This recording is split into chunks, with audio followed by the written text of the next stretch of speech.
আসসালামু আলাইকুম। আজকে আমার দোকানটি একদম নতুন করে ফেললাম। আমি আর ভাইয়া নিজেই রং করে ফেললাম প্রফেশনাল পেইন্টারদের মতো করে। চলুন দেখে আসি কিভাবে রং করলাম। আমার দোকানটির দেয়াল ড্যামেজ হয়ে গেছিল, এজন্যই ভাবলাম দোকানটি একটু রং করে কালারফুল করি। রাতেই মার্কেট থেকে প্রয়োজনীয় জিনিসপত্র কিনে আনি, তারপর সকালে উঠেই দুই ভাই দোকান রং করার উদ্দেশ্যে বের হই। দোকানে গিয়ে ভাইয়া দোকান পরিষ্কার করে, ঝাড়ু দিয়ে মাকড়সার জাল ভেঙে দোকান পুরো পরিষ্কার করে ফেলে।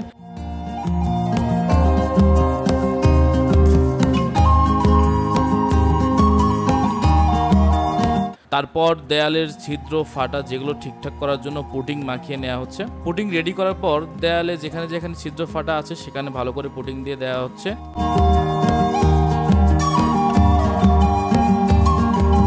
পুটিং দেওয়ার শেষে শুকিয়ে গেলে সিরিজ কাগজ দিয়ে সুন্দরভাবে ঘষে নিতে হবে।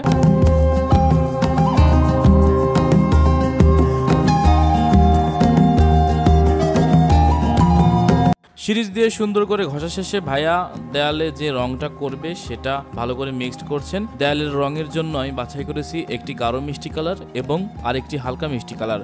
দুটোই আমি বাজারের লাক্সারি সিল্ক নিয়েছি। এই রং দুইটা দীর্ঘদিন টেকসই হয়।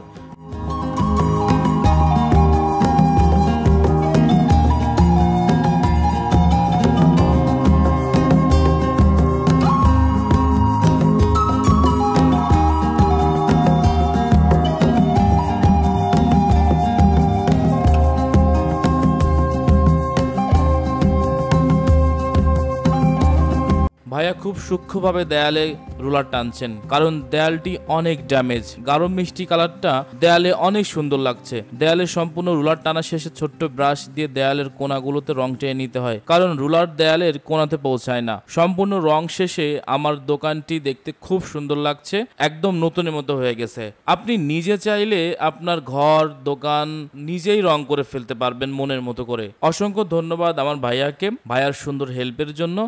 আজকের মতো টাটা সবাইকে, আবারও দেখা হবে নতুন কোনো ভিডিওতে। সেই পর্যন্ত সবাই ভালো থাকবেন, সুস্থ থাকবেন। আর আমার চ্যানেলে নতুন হলে সাবস্ক্রাইব করে আর পাশে থাকবেন। আল্লাহ হাফেজ।